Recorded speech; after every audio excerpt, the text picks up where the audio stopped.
satu orang aja gitu ya.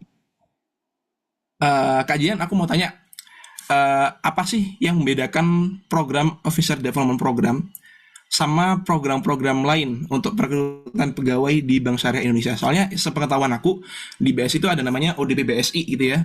Ada juga perekrutan tenaga daya BSI, ada bibit BSI yang lagi booming sekarang ya, permagangan terstruktur dan lain sebagainya. Nah, apa sih Kak yang membedakan ODP BSI dengan jalur-jalur lainnya itu? Kalau boleh Oke, tahu. bismillahirrahmanirrahim. Sebelumnya saya mulai. Untuk pertanyaan pertama, apa sih bedanya program perekrutan di BSI, ODP, Bibit, sama yang SDP kalau kita sebutnya itu? Nah, jadi sebenarnya itu dari ketiga program itu setahu saya memang peruntukannya berbeda. Jadi kayak kalau untuk yang ODP diperuntukkan untuk di apa ya, dijadikan karyawan tetap dan diproyeksikan untuk menjadi future leader di BSI di masa depan. Terus kalau yang di Bibit itu untuk program permagangan yang bisa diikuti oleh teman-teman kita yang baru tamat SMA atau mungkin yang baru tamat D1 sampai S1 itu bisa banget ikut program Bibit. Terus kalau untuk yang SDP itu untuk yang staff. Jadi kan ada di BSI itu levelnya ada yang staff, officer, TL dan sampai ke direksi gitu ya. Nah itu untuk setiap jenjang karirnya itu punya program rekrutmennya masing-masing gitu mas. Oke, oke, Iya. cukup unik ya Dan ternyata BSI ini. iya dan untuk Aku nggak tahu ya. syarat-syaratnya iya dan untuk syarat-syaratnya juga berbeda, bervariasi tergantung dengan kebutuhan program itu sendiri. Contohnya kayak Hmm. kalau di ODP itu kan kita ada syarat minimal S1 ya, S1 dengan maksimal usianya 24 tahun. Kalau S2-nya maksimal usianya 26 tahun pada saat kita mendaftar. Tapi kalau untuk yang bibit itu kan mulai dari SMA. SMA itu bisa dari umur 19 tahun sampai yang maksimal S1-nya itu umur 24 tahun. Jadi untuk syaratnya juga berbeda untuk masing-masing programnya. Oke, mantap banget nih penjelasan dari Kak Jihan. Jadi ada beberapa macam seleksi di BSI, tapi mungkin yang paling susah tuh ODP Kak ya.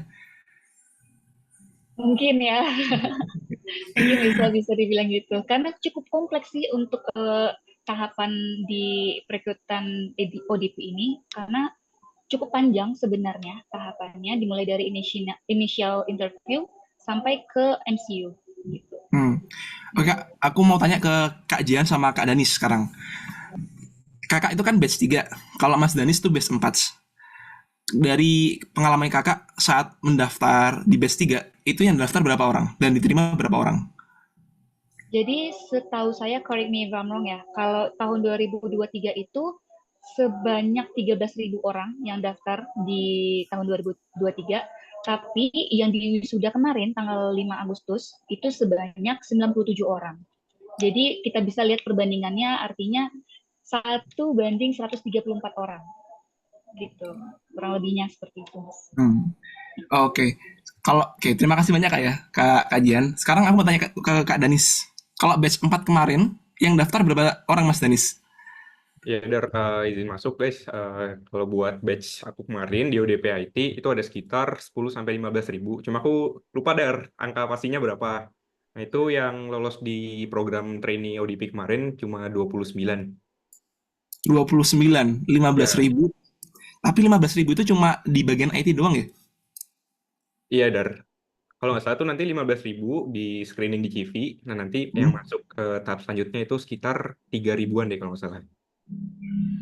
Berarti yang di review cuma yang masuk ke jenjang selanjutnya cuma 3.000 ya, Danis? Iya, betul, Dar. Setelah screening. Wow, wow, wow. Cukup sulit juga ternyata. Eh, aku mau tanya nih, mungkin kalau Danis udah wisuda nggak, Danis? Belum ya? Untuk aku bulan April kemarin baru wisuda, Dar. Alhamdulillah. Ah, sorry, wisuda di BSI, yang wisuda Oh, ODP-nya. buat wisuda ODP belum wisuda karena nanti setelah 9 bulan baru kita wisuda dari program ODP-nya. Oke, oke. Berarti aku tanya ke Kak Jihan dulu ya. Ya, Kak, boleh. maksudnya wisuda ODP BSI itu apa sih, Kak? Oke, untuk wisuda ODP itu sebenarnya kita tuh ada seremoninya. Kita udah melewati beberapa tahapan. Kalau yang di aku dulu waktu pas keterima di BSI itu 1 bulan pertama kita full in class. Kita dibekali pelatihan-pelatihan soft skill maupun hard skill. itu dibiayai penuh sama BSI.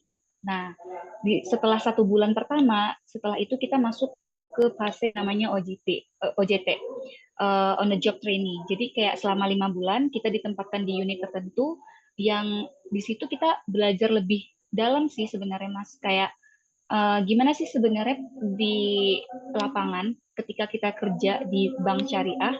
Nah, itu apa sih yang kita butuhkan, apa yang bisa kita salurkan, kita berikan ke perusahaan kita dari ilmu-ilmu yang selama ini udah kita serap gitu.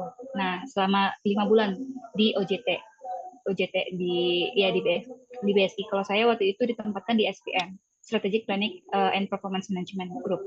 Terus selanjutnya setelah kita lewat fase OJT, kita lanjut ke fase OJA, on the job assessment. Jadi setelah kita ikut pelatihannya, ikut terjun langsung ngerjain data ataupun ikut ke jaringan, itu kita masuk ke tahapan project, pembuatan project, assessment. Nah, di sana tuh kita bisa dibilang kayak buat skripsi lagi gitu, tapi mini skripsi ya kalau kita bisa bilang ya, karena di sana kita diminta untuk bisa menawarkan solusi yang cerdas dan tepat untuk menjawab tantangan ekonomi Islam saat ini, khususnya untuk Bank Syariah Indonesia gitu. Dan setahu saya juga berarti kan in total itu 9 bulan ya, dari start yang in class sampai yang OJA itu 9 bulan, dan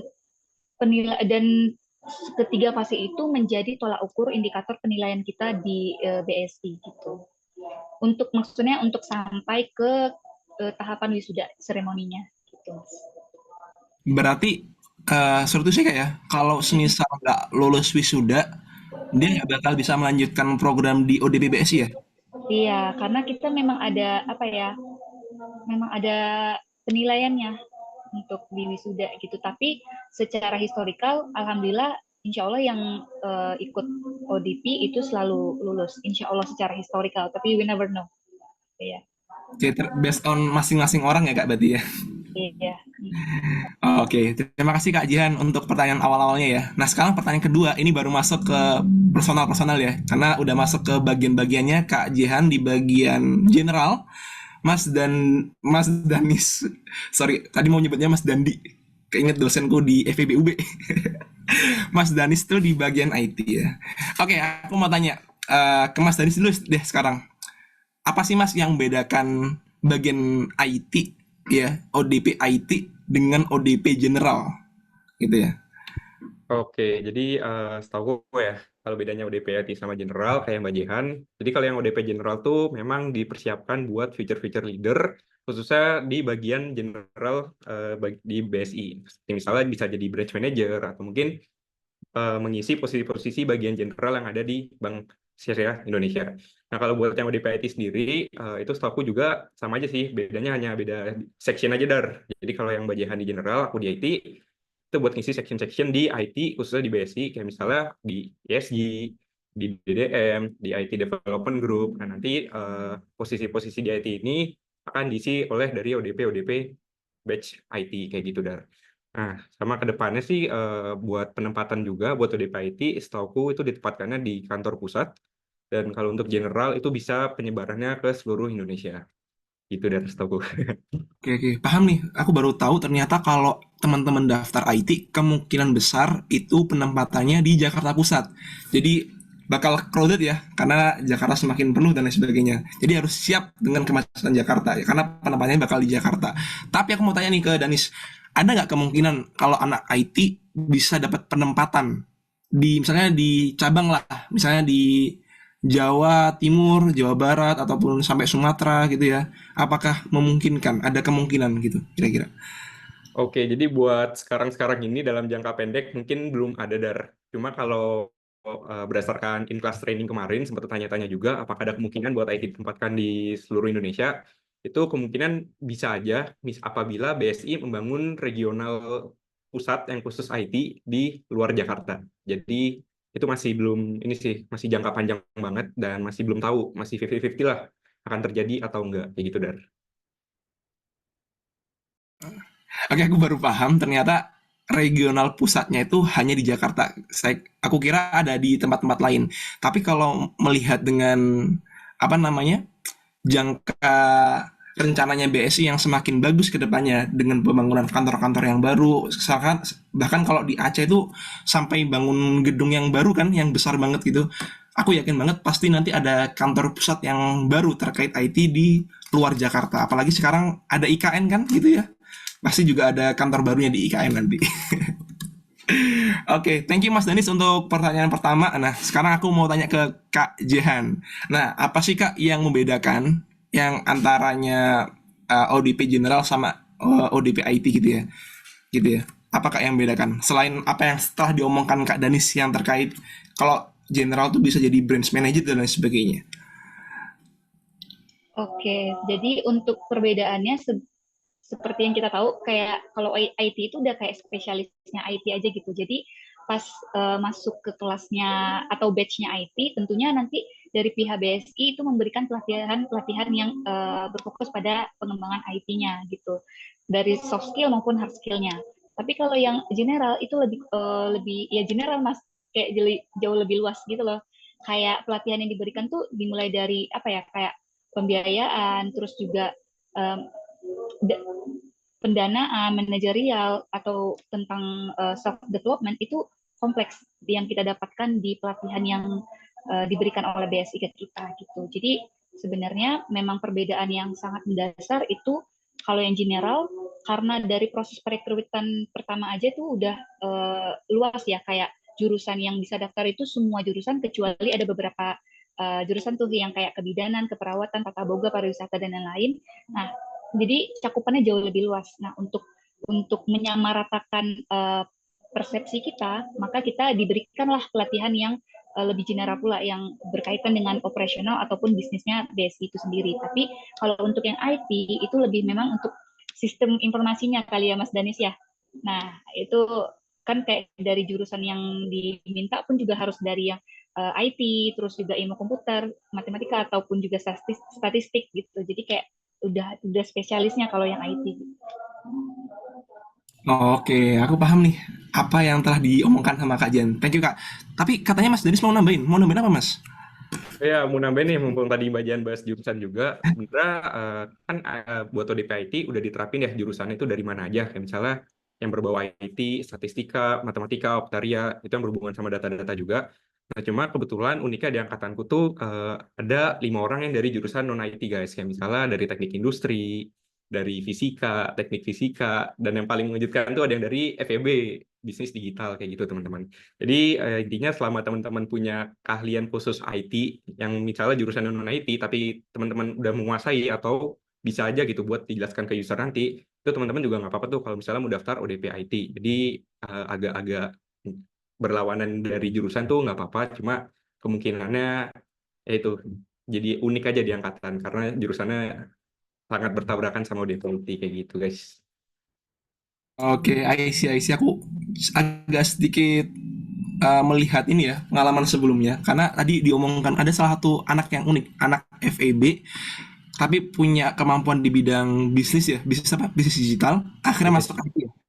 Itu sama kayak temanku dulu anak FEB juga, anak ekonomi Islam, tapi dia punya kemampuan IT, akhirnya juga masuk ke Xiaomi bagian IT gitu ya. Kan cukup unik juga. Jadi intinya kalau teman-teman punya pengalaman, gasin aja teman-teman gitu. Oke, thank you Mas Danis gitu. Nah, aku mau kembali ke kajian. Kajian tadi kan kajian tuh bagian general ya. Nah, kalau bagian general tuh selain bakal di-outputkan untuk belajar-belajar yang terkait dasar-dasar ya kayak pendanaan, pembiayaan dan lain sebagainya, apakah bakal juga diajarkan terkait marketing, terus human resource, development dan lain sebagainya itu bakal diajarkan nggak di bagian general? Oke, kalau untuk itu sebenarnya setahu saya memang ada porsinya masing-masing, Mas. Jadi tergantung penempatannya. Kayak kalau di saya ini, saya penempatan itu di SPM, Strategic Planning and Performance Management. Nah, itu kita tuh di sana membahas perdataan. Jadi saya nih lulusan ekonomi Islam, tapi saya sekarang ditempatkan di DS digital. Jadi kayak saya juga dikasih apa ya coaching sama mentor saya mengenai gimana sih caranya kita mendigitalisasi produk-produk BSI ini untuk bisa apa ya mudah dipakai oleh masyarakat luas gitu. Nah, sebenarnya tergantung penempatan kita di unit mana gitu. Dan kalau yang terkait dengan marketing tadi, nah itu ada teman saya yang ditempatkan di unit WMG, Wealth Management Group, itu memang dikasih tuh kayak materi-materi atau pelatihan yang berkaitan dengan marketing dan lain sebagainya. Dan kalau untuk yang human resource itu beda lagi unitnya. Jadi intinya adalah setahu saya tergantung kita ditempatkan di unit mana, nanti disesuaikan pelatihan yang diberikan kepada kita gitu. Nah, ini cukup unik nih Kak. Penempatan tuh yang ngatur apakah dari minat kita atau dari minat user nih atau pimpinan kita. Tentunya kalau untuk penempatan itu memang dari pihak BSI-nya sendiri ya, dari HC-nya yang nentuin kita capability kita tuh di bidang mana sih gitu kan. Tapi kalau boleh sharing sedikit nih, waktu pas aku ini final interview sama direksi, aku diinterview sama Pak Anton. Pak Anton direktur sales kita. Nah, di saat itu beliau tuh nanya ke aku tuh kayak gini, jadi kamu maunya ditempatkan di mana gitu kan. Nah, saat itu karena istilahnya aku masih di tahap yang kayak aku tuh pingin banget berkontribusi untuk membuat produk yang syariah untuk menjawab tantangan ekonomi Islam di Indonesia gitu ya. Jadi aku bilang kayak iya Pak, saya pinginnya tuh di unit yang pembuatan kebijakan gitu. Nah, dan syukur alhamdulillah apa yang aku sampaikan kemarin itu inline dengan penempatan yang aku dapatkan sekarang, yaitu di SPM. Dan Masya Allah, tabarakallah, itu rasanya tuh kayak apa ya, ya Allah, beneran ya, ternyata kita tuh harus benar-benar yakin dengan apa yang kita sampaikan, kita katakan, karena kan ada hadisnya dari hadis Bukhari Muslim ya, yang kayak Allah tuh sesuai dengan prasangka hambanya. Jadi kayak apa yang kita ucapkan, insya Allah itu menjadi doa dan menjadi kenyataan di kemudian hari. Jadi harus apa ya, harus benar-benar mawas diri sih ketika kita ngobrol atau ngucapin sesuatu. Oke oke, ini sesuai dengan hadisnya Rasulullah ya. Ana inda zani adibi. Jadi Allah itu sesuai dengan prasangka hambanya gitu ya. Jadi betul ya apa yang katanya kakak gitu ya. Kalau teman-teman sudah masuk ke wawancara user gitu ya, seenggaknya berikan yang terbaik. Teman-teman ini ingin berkontribusi di bagian mana gitu ya. Karena itu yang bakal kalian tempatkan gitu ya kak ya, betul ya. Oke, thank you Kak Jian.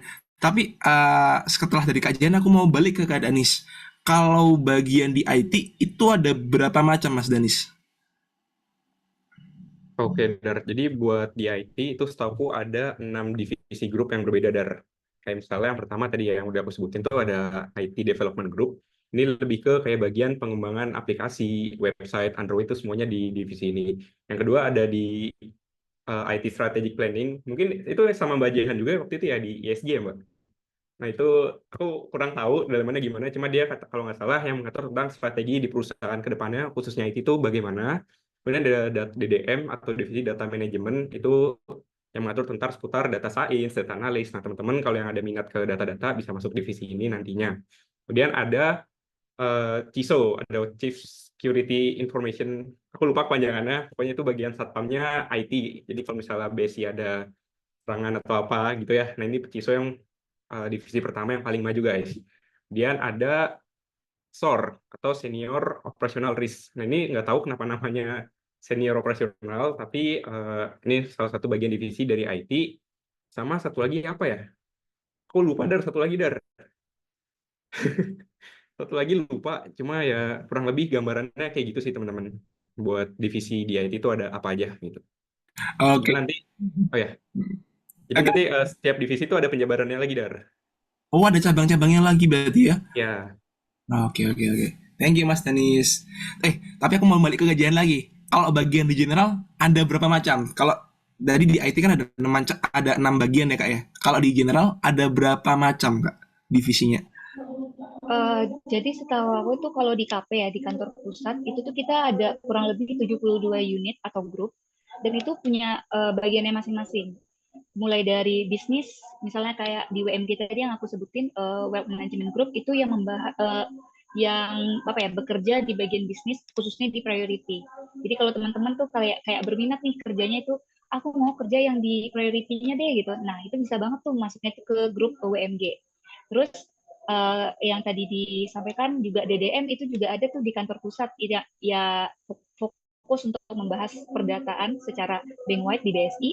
Terus juga ya kalau tempat saya ini kan di SPM gitu ya, itu membahas tentang anggaran, terus data, support bisnis, dan masih banyak lagi sih sebenarnya. Dan jangan lupa itu juga ada yang ini di bagian region, Mas. Jadi kayak kalau misalnya menjadi branch manager di region-region, nah itu juga dari yang Banyak juga ya, general gitu. ada 72 bagian. Iya, iya kurang lebih itu ada segitu unitnya atau grupnya. Oke, terima kasih Kak Jihan sama Mas Danis untuk pertanyaan keduanya ya. Oke, sekarang masuk ke pertanyaan ketiga gitu ya. Eh, aku tanya ke, ini kan batch-nya beda-beda ya, ada batch 3 sama batch 4 gitu ya.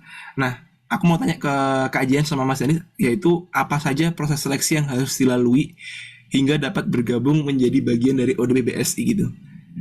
Nah, mungkin dari Kak Jihan dulu, di batch 3 itu seleksinya dari tahap apa sampai tahap apa gitu. Oke, nah untuk tahapannya aku sedikit ini ya, mereview dulu ya. Ini aku ada catatan nih, aku lupa-lupa ingat ada beberapa tahapan. Tapi at least seingat aku ada 8 tahapan. Dimulai dari initial interview. Jadi waktu tahun kemarin 2023, aku ingat banget aku dapat info ada perekrutan BSI ini, BSI Go Campus namanya. Kalau sekarang kan ROK ya, yang di Semarang nanti. Nah, di situ tahap pertama yang harus kita lalui itu adalah initial interview. Waktu itu saya pergi ke Surabaya, ke UNER. Terus di sana itu kita diinterview sama pihak BSI-nya. Nah, di saat itu pertanyaan-pertanyaan yang disampaikan ke kita tuh secara umum sih sebenarnya. Kayak apa sih yang kita lakukan selama kita di bangku kuliah, terus juga apa sih harapan kita kalau misalnya kita bisa masuk nih ke BSI, apa kontribusi apa yang bisa kita berikan gitu ke BSI. Dan setelah itu initial interview apa ya, administrasi ya kayaknya, administrasi atau tunggu sebentar. Sorry, kebalik. Administrasi dulu, lengkapin berkas-berkas, baru nanti setelah itu lolos, lanjut ke tahapan initial interview. Nah, setelah initial interview, itu ada tahapan ini, apa sih namanya? Online assessment sama reference check. Jadi kayak, aku ingat banget dalam satu hari itu ada 3 ujian yang kita harus selesaikan seharian dari pagi sampai maghrib. Itu dimulai dari tes psikotes, terus juga tes bahasa Inggris, terus juga ada tes LGD. Jadi kalau di general waktu itu kan kita ada LGD tuh, bukan yang FGD tapi LGD, Leader Group Discussion. Dan di situ aku ngerasa kayak banyak banget dapat pelajaran baru sih, karena kayak uh, ternyata itu konsepnya agak berbeda dibandingkan FGD-FGD lainnya. Karena kalau FGD kita gimana caranya kita menyampaikan pendapat kita di forum gitu ya. Tapi kalau yang LGD itu nggak hanya sebatas menyampaikan pendapat, tapi bagaimana cara kita untuk memberikan kesempatan kepada teman-teman kita yang lain untuk juga memberikan pendapatnya. Jadi kayak supaya apa ya, melatih kita untuk menjadi leader yang baik itu bagaimana, bukan yang semuanya all about me, tapi ini tentang kita gitu. Nah, itu di tahapan online assessment. Setelah itu kita lanjut ke tahapan interview direksi. Kalau lulus itu lanjut ke final interview, akan diinterview sama direksi, tergantung apa ya, pemilihan direksi yang diberikan kepada kita, tapi cenderung itu disesuaikan sama jawaban-jawaban yang kita sampaikan pada saat interview sebelumnya, kayak interview psikolog sama HC-nya juga kalau nggak salah tuh, ada interview sama HC. Nah, setelah itu baru tahapan terakhirnya adalah NCU. Jadi untuk secara in total ada kurang lebih 8 step, dan sebenarnya keseluruhan stepnya itu benar-benar melatih kita baik secara fisik maupun juga secara mental. Kayak bagaimana kita bisa meyakinkan BSI dalam hal ini itu yakin untuk memilih kita menjadi salah satu karyawannya gitu. Gitu Mas Haidar. Oke, kalau batch 3 ada 8 bagian ya Kak ya. Oke, thank you Iya. Kak Jihan. Aku sekarang balik ke Kak Danis. Kak Danis, kalau batch 4 kemarin yang batch 4 ya, betul ya Mas Danis ya? Batch 4 Dar. Ya, batch 4 ya. Batch Itu 4. berapa tahapan? Oke guys, jadi untuk batch 4 kemarin itu kan sebenarnya nama program sebelumnya itu ODP ya Mbak Jehan ya. Kalau di zamanku sekarang itu namanya Bailit teman-teman. Nah itu setauku bedanya sama ODP sebelumnya itu kalau di ODP IT ya itu digital sama IT digabung teman-teman. Nah sedangkan kalau yang Bailit sekarang digital sama IT itu dipisah teman-teman. Jadi buat fokusan dari setiap ODP-nya tuh ada penjurusannya masing-masing. Nah buat step sendiri kemarin itu nambah satu step khususnya di technical test IT. Nah, itu jadi buat yang pertama ada pembuatan video dulu teman-teman. Nah, jadi nanti teman-teman akan disuruh membuat video mengenai perkenalan diri teman-teman sama kalau nggak salah itu kontribusi ya di video itu pakai bahasa Inggris tapi di videoin teman-teman. Nah, habis itu sama ada administrasi, psikotes. Nah, psikotesnya sendiri seingatku itu ada 3 bagian. Ada cognitive ability test, perceptual perceptual speed test sama tes bahasa Inggris teman-teman. Nah, setelah itu, kalau misalnya teman-teman lolos, nanti akan ada technical test IT, di mana nanti technical test IT ini kalian, kalau teman-teman IT yang pernah menggunakan HackerRank ya, itu akan diberikan 3 soal study case yang harus diselesaikan dengan menggunakan bahasa pemrograman, itu bisa dipilih, bisa pakai Python, C++, C, atau Java, kayak gitu teman-teman.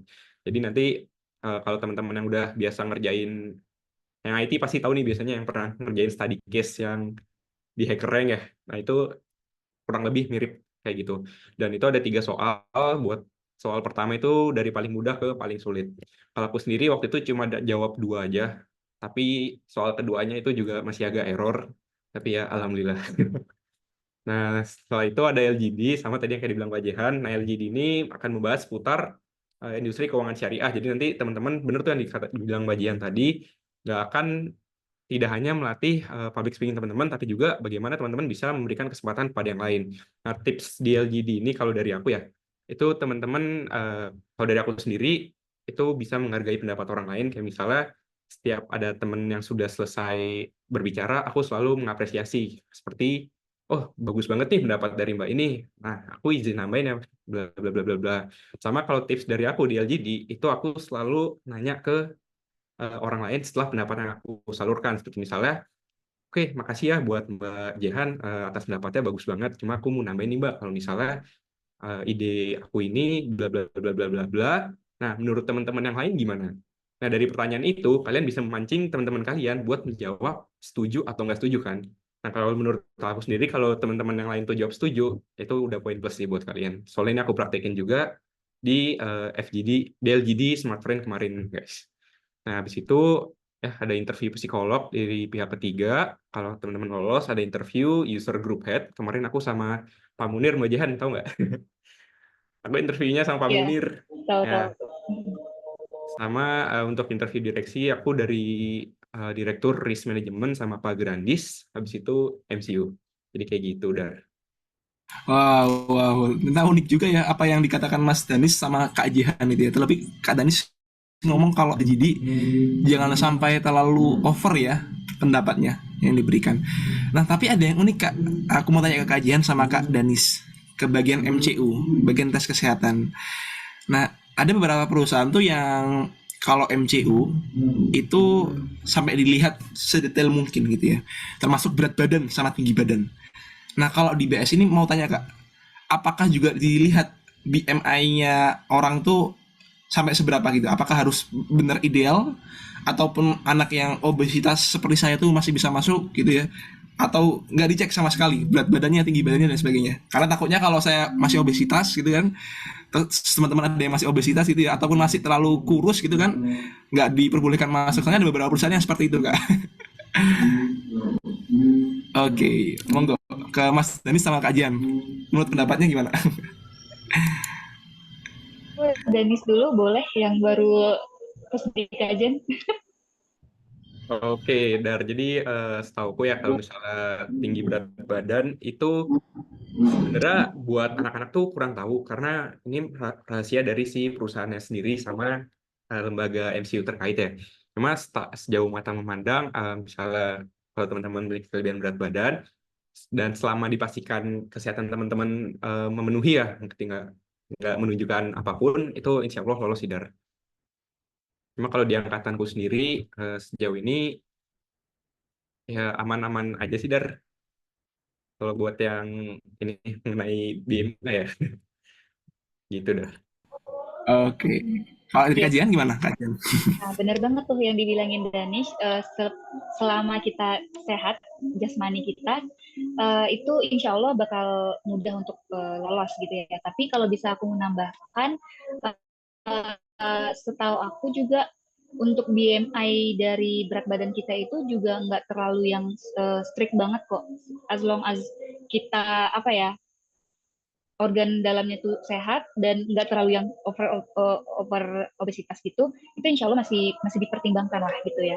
Dan untuk apa aja sih sebenarnya yang dicek saat kita MCU itu?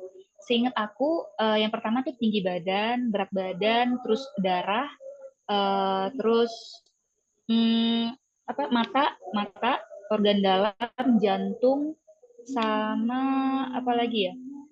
Hmm, Iya, organ dalam sih, gitu Mas. Jadi kayak secara total sih kita di screening gitu untuk diketahui kayak kira-kira kita untuk bekerja ketika kita dinyatakan lolos di BSI, terus kita bekerja apakah kita bisa atau enggak gitu, sehat secara jasmaninya apa enggak gitu. Karena nggak lama dari pengumuman kita lolos di BSI, kita tuh ada pusdikajen, ya kan Mas Danis ya. Nah, di pusdikajen itu sendiri tuh luar biasa banget pelatihan yang diberikan ke kita.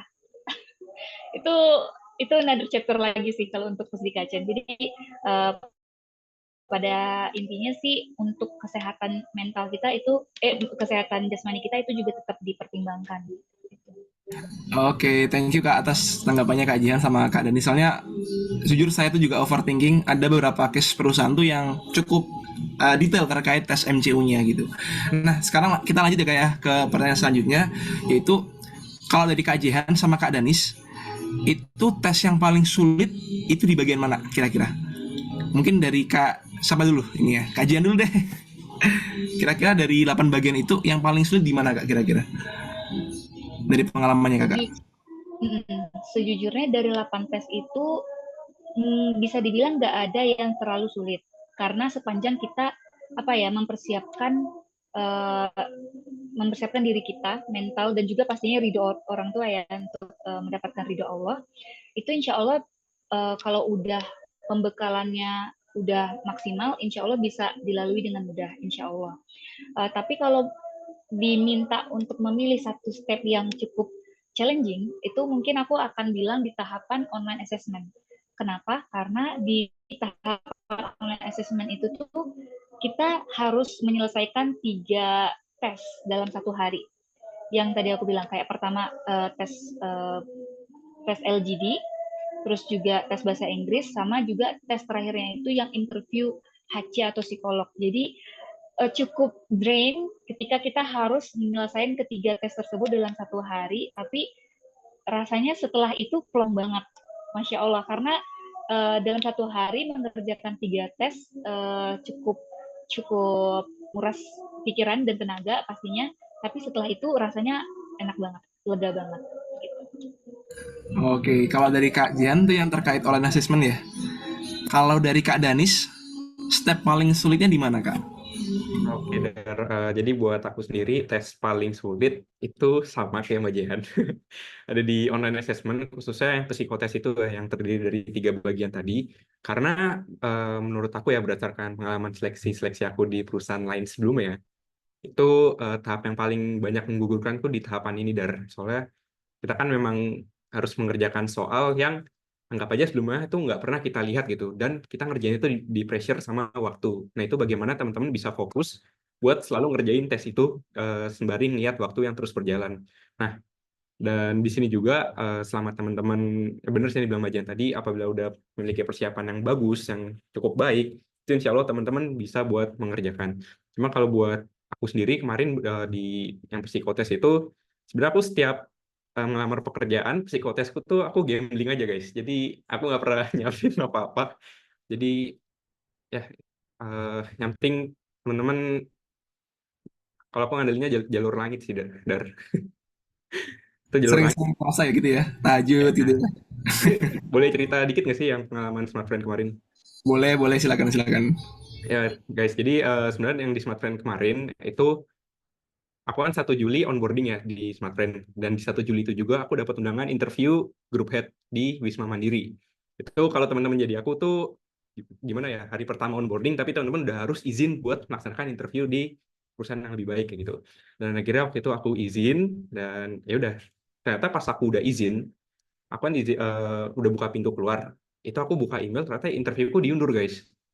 Jadi udah terlanjur bohong, tapi interviewnya akhirnya diundur guys. Nah akhirnya aku waktu itu tetap berangkat ke Wisma Mandiri buat eh, berharap keajaiban aja gitu. Akhirnya aku ya biasa berdoa, minta pertolongan. Dan akhirnya aku coba ngechat PIC dari wawancara ini, Mas apakah bisa ya kalau misalnya interviewnya dijadikan hari ini, karena saya sangat susah mas, atau cukup sulit untuk mengatur waktu. Nah kata mas-mas saya ini nggak bisa guys. Dan akhirnya ya udah, aku udah pasrah, aku cuma bisa doa-doa aja sambil di mobil, ya kayak merenung lah, kayak ya Allah semoga ada keajaiban. Soalnya bener-bener yang bisa ngubah itu tuh cuma keajaiban pada saat itu guys, udah nggak ada lagi, soalnya susah banget buat izin. Dan nggak lama kemudian beneran doa aku tuh dijawab.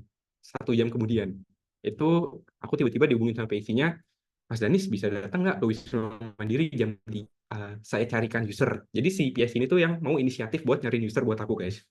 Dan ya udah akhirnya dari situ udah alhamdulillah banget bisa ikut interview akhirnya di BSI, dan besoknya ada pengumuman interview direktur di hari Rabunya. Jadi tanggal 1 tuh hari Senin, sedangkan hari Rabu aku harus sudah izin lagi. Bayangin aku baru 3 hari masuk di Smartfren, itu udah harus izin 2 kali guys. Dan ya udah akhirnya izin, ya gitu lah. Akhirnya izin dan tetap berangkat. Dan sama teman-teman tuh kalau bisa pakai jalur langit juga lah, doanya dikuatin juga, minta ridho orang tua. Soalnya pengalaman aku juga keajaiban kedua, pas aku melaksanakan salah satu dari ya itu aku dapat 2 kabar baik guys. Kayak misalnya dapat undangan offering letter di Smartfren, sama dapat undangan buat ikut tes di ODP BSI. Jadi jalur langit juga jangan dilupakan. Itu Dar. Oke, thank you Mas Danis. Ini jalur langit memang benar-benar jalur yang paling cepat ya untuk bisa mendapatkan apa yang kita impikan. Oke, thank you Mas Danis. Oke, sekarang kita lanjut ya Kak ya ke pertanyaan selanjutnya. Eh, Mungkin ini yang paling unik gitu ya. Kira-kira tips and triknya buat teman-teman sekalian yang pengen masuk ke jalur ODP BSI, entah yang general ataupun yang IT, kira-kira apa ya Kak ya? Mungkin dari Kak Danis dulu sekarang. Tips and triknya apa?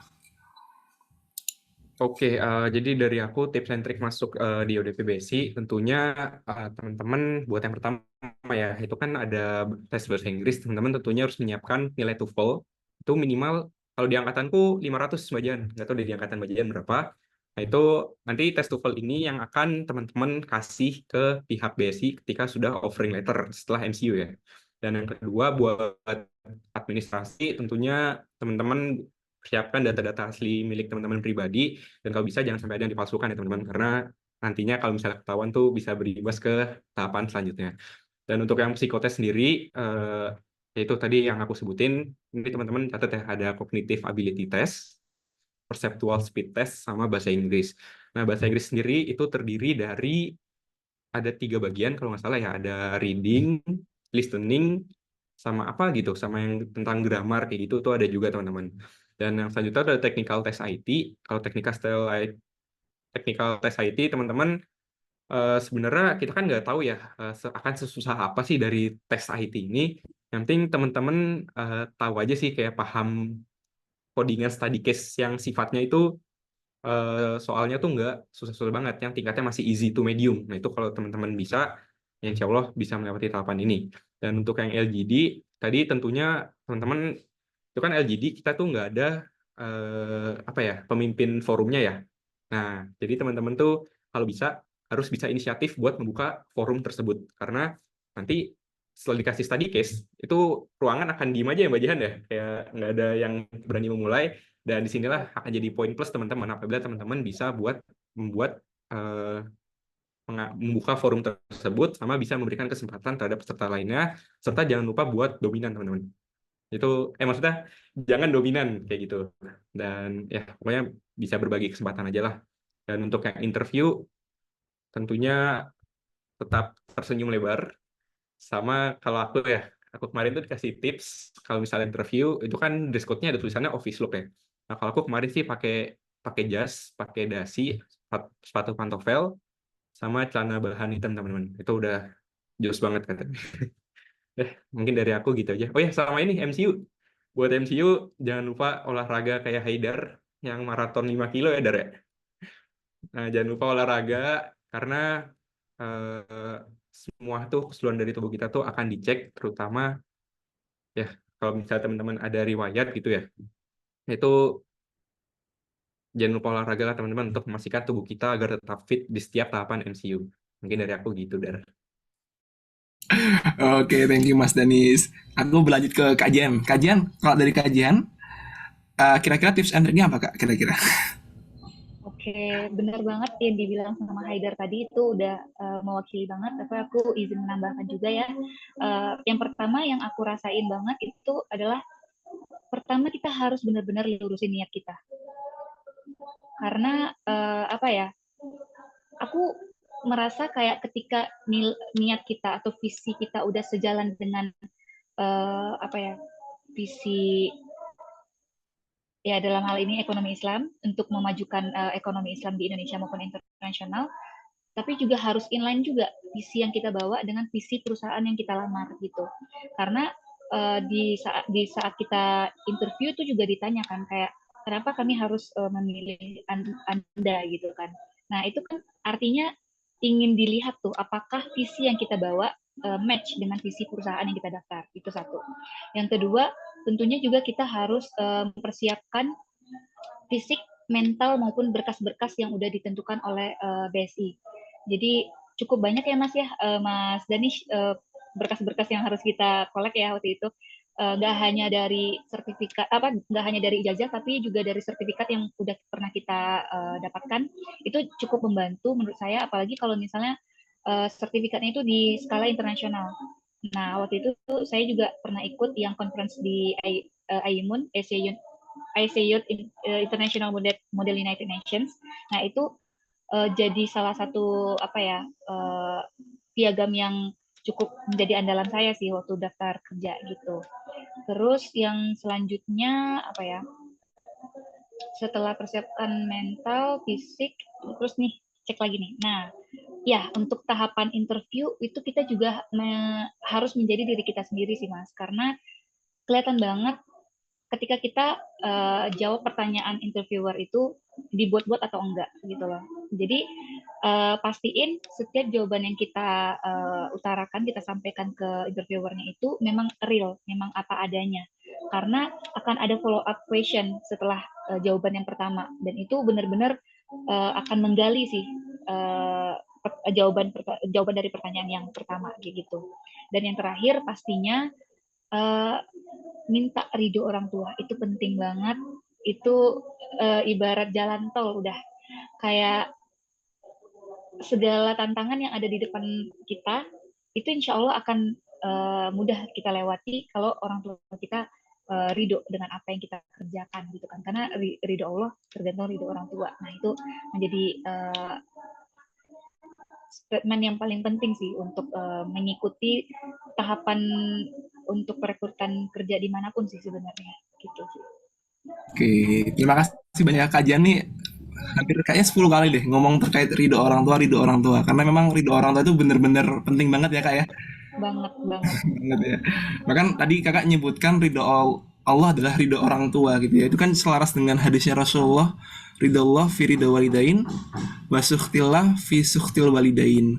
Ridho Allah ada di ridho orang tua dan murkanya Allah juga ada di murkanya orang tua. Jadi kalau teman-teman pengen lebih mapan karirnya gitu ya, jangan lupa selalu memperbaiki dengan hubungan dengan kedua orang tua gitu ya, baik yang sudah wafat ataupun yang masih hidup, selalu kita uh, baguskanlah hubungannya gitu ya. Oke, terima kasih Kak Jihan sama Kak Danis gitu ya. Nah, ini 7 menit terakhir nih ya, ini akan kuberikan pertanyaan terakhir kepada Kak Jihan sama Kak Danis sebelum kita masuk ke Q&A kepada teman-teman sekalian. Pertanyaan terakhirnya adalah bagaimana kesan dan lingkungan kerja di BSI yang dirasakan selama ini, gitu Kak. Kira-kira kesan pekerjaan di BSI gimana Kak? Lingkungannya dan lain sebagainya, maupun kesannya saat proses seleksi itu gimana Kak kira-kira? Dari Kak Danis dulu sekarang. Oke, jadi buat pesan-kesan selama aku tuh kebetulan di BSI baru 2 sampai 3 bulan, guys. Jadi buat sebenarnya dari pesan-pesan aku di BSI dari awal datang tuh ya, itu environment-nya emang udah beda banget. Di mana teman-teman tuh akan ketemu sama lingkungan atau orang-orang yang tentunya tuh syar'i banget, yang aku belum pernah temuin di perusahaan-perusahaan sebelumnya. Dan pas sharing session kemarin juga, in class training, itu kebetulan aku cukup deket ya sama Pak Munir. Dan dari beliau itu eh, sempat kayak, ayo udah nih main ke rumah saya tahu kita main badminton bareng atau misalnya sekedar main-main aja. Itu akhirnya aku datang kemarin. Dan buat environment sendiri, lagi pas kursi kajian ya teman-teman, itu teman-teman juga udah dilatih kan, misalnya tentu harus sholat tahajud yang memang rutin, sholat duha, dan itu akhirnya bisa diterapkan di BSI ketika aku telah masuk. Dan yang aku kaget tuh, wih ternyata teman-temannya ini ya, maksudnya kayak misalnya sholat duha, ya udah sholat duha semua bareng-bareng tuh kompak teman-teman. Dan buat lingkungan sendiri juga, yang aku tahu itu memang sangat-sangat Islami ya guys, karena setiap pagi itu tentunya ada morning briefing yang harus dilaksanakan, seperti misalnya ada MC-nya, sama kita harus membaca doa-doa pagi diikuti dengan pembacaan ayat Al-Quran setiap harinya, yang mana ini tentunya bisa menjadi apa ya, jadi kita tuh kerja di BSI nggak hanya mendapatkan dunia juga, tapi insya Allah bisa mendapatkan akhiratnya juga. Jadi kalau dari aku gitu sih, dari seru banget pokoknya. Banget ya lingkungannya, seru banget ya lingkungannya, bener-bener Islami ya. Ini termasuk tempat yang pengen ku dapatkan, karena kalau lingkungan kerja nggak Islam itu bikin hati nggak tenang gitu rasanya. Oh ya, sama ini dari kita kan sebenarnya kalau kerja tuh nggak hanya buat dunia ya teman-teman. Kita tuh Hmm. kerja kalau bisa juga buat di akhirat. Karena kalau misalnya kita kerja hanya untuk ngejar di dunia aja, itu habisnya cepet dan mungkin kita kebermanfaatan atau maslahatan buat orang-orang di sekitar itu masih kurang. Sedangkan kalau kita emang dari awal meniatkan kerja untuk akhirat, itu insya Allah teman-teman bisa bekerja sesuai dengan niat untuk bisa lebih bermanfaat bagi orang-orang di Indonesia. Kayak gitu guys. Oke, thank you Mas Danis atas pemberian kesan-pesan dan sama seleksi maupun saat ODP sekarang. Sekarang kita kembali ke kajian. Kajian gimana Kak, kesan dan kesan saat kerja di BSI maupun saat seleksinya kemarin? Oke, untuk kesannya ya, itu wow, cukup challenging karena there's a lot of step that we have to face at that time. Dan untuk saat ini yang benar-benar aku rasakan adalah self development programnya. Jadi kayak kalau dilihat backgroundnya aku kan itu ekonomi Islam ya, tapi sekarang penempatan aku tuh di DS digital, DS ya digital support gitu. Nah, sebenarnya kalau bisa dibilang itu agak cukup jauh dari background pendidikan aku. Tapi syukur alhamdulillah aku dapat mentor yang benar-benar ngajarin dengan sabar, dengan apa ya, dengan telaten juga. Uh, apa ya? Ketika kita baru terjun di kolam baru, terus ombaknya terlalu deras dan ikannya terlalu banyak variasinya, itu akan sedikit mengalami apa ya, culture shock kali ya bisa dibilang ya. Tapi syukur alhamdulillahnya mendapatkan mentor yang baik itu juga cukup memudahkan jalan kita untuk bisa fit in di kolam tersebut. Jadi bersyukur banget dapat mentor yang baik banget, yaitu Mbak Esa Safrida di Korplen SPM dan juga Mas Alif Rizal di DS Digital. Itu dua orang yang sangat luar biasa menurut aku di SPM gitu. Terus yang kedua, benar banget kata Mas Nish itu tentang Islamic work environment-nya. Berasa banget guys ketika kita masuk tower gitu ya. Terus kayak oh ini kelihatan banget kalau ini perusahaan emang syariah gitu karena semuanya pakaian tertutup gitu ya. Dan ketika pagi hari kita ada namanya morning briefing, ada di sana itu kita kayak dapat sedikit apa ya sedikit kajian lah ya walaupun singkat gitu tapi cukup bermanfaat karena memang di refresh terus setiap harinya gitu. Dan setelah itu apalagi ya kesannya juga seru banget karena di BSI itu kita nggak hanya kerja guys tapi juga ada klubnya, ada setidaknya itu 37 klub di BSI kayak di ada archery atau panahan. Kalau suka yang ikut panahan tuh bisa banget join klub itu. Terus juga ada yang band, kalau suka yang musik mungkin atau running. Pokoknya lengkap banget di BSI itu menyediakan beberapa fasilitas untuk kita apa ya, nggak hanya secara pekerjaan tapi juga secara jasmani kita gitu. Gitu. Terus terakhir apa ya? Oh ya, terakhir millennial work atmosphere. Jadi kayak aku pertama kali mikirnya, oh kalau kerja itu bakal yang terlalu kaku gitu ya, kayak terlalu formal atau gitu.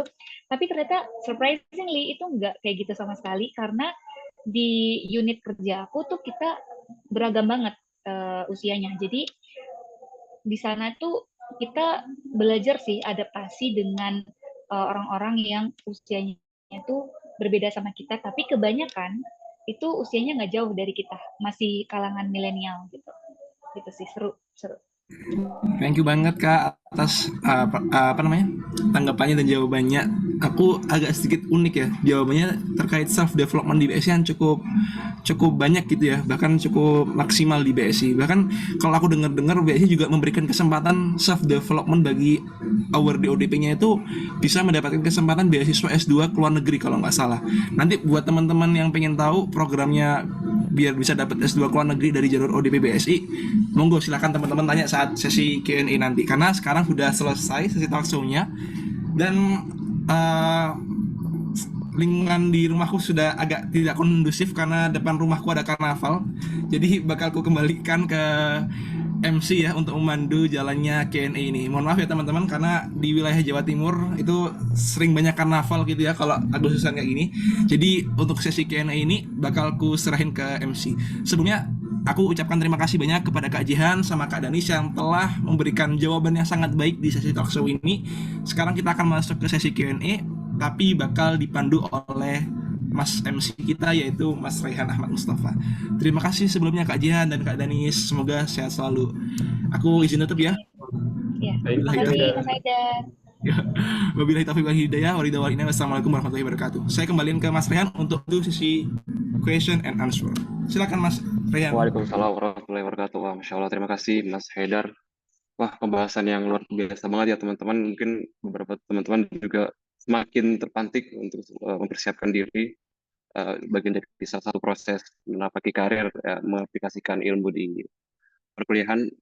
Sejauh ini yang saya tangkap, wah keren banget sih dari berbagai proses. Yang jelas yang paling penting itu seimbang antara jalur langit dengan jalur ya zohirnya gitu lah ya. Benar banget sih. Karena juga yang nggak bisa kalau boleh share sedikit secara personal, kalau dengan melibatkan Allah Subhanahu Wa Taala atau doa itu ada aja gitu caranya ya, kayak tidak bisa dijangkau oleh akal ya. Itu luar biasanya justru ya. Saya sudah yakin pasti teman-teman udah banyak pertanyaan yang numpuk nih di ya pertanyaan. Saya juga kebetulan sebenarnya pengen aja di penasaran ya. Oke, sekiranya teman-teman memiliki pertanyaan silakan diperbolehkan present terlebih dahulu. Bila memungkinkan ya bisa on cam atau mungkin taruh di kolom chat kali ya.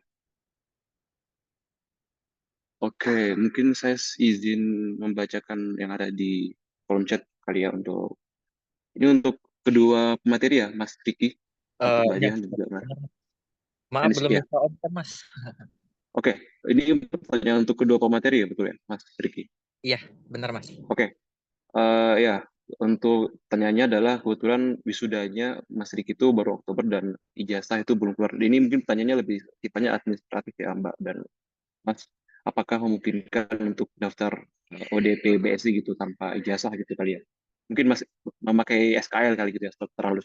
Mungkin bisa dijawab dari Mbak Jehan. Salah satu mungkin boleh ya, gimana? Ya, ini sebenarnya ceritanya mirip sama cerita aku kemarin, karena kalau boleh spill nih, sebenarnya aku daftar BSI itu tanggal 4 Juli tahun 2023, di hari yang sama aku selesai ujian kompre S2. Jadi boro-boro ijazah, ya kan? Jadi kayak sebenarnya kita bisa melampirkan apa ya, step terakhir kita di perkuliahan. Kayak aku kemarin, aku lampirin kayak bukti kalau aku sudah menyelesaikan ujian komprehensif tesis. Terus setelah itu aku kasih lampiran juga kayak setelah ini akan mendapatkan SKL. Nah itu nggak apa-apa banget guys untuk di submit gitu. Jadi nggak mesti yang kayak oh harus ijazah tuh sepengalaman aku kemarin itu nggak apa-apa kalau pakai SHL ataupun juga bukti kita udah menyelesaikan ujian tahapan terakhir. Oke, baik. Terima kasih atas jawabannya, Mbak Jehan. Mungkin di sini ada yang sudah bertanya sebelumnya pada saat Bapak materi menjelaskan. Kak, maaf, dari Mbak Aisyah ya, untuk mungkin dari Mas Danis kali ya. Kak, maaf, tadi ada divisi apa, Kak, di bagian IT? Mungkin bisa dijelaskan lebih lanjut kali ya, Mas. Mungkin kurang jelas tadi. Oh iya. Jadi buat Mbak Isya ya, di divisi itu tuh ada 6 divisi Mbak. Yang pertama itu ada ISG atau Perencanaan Strategis IT.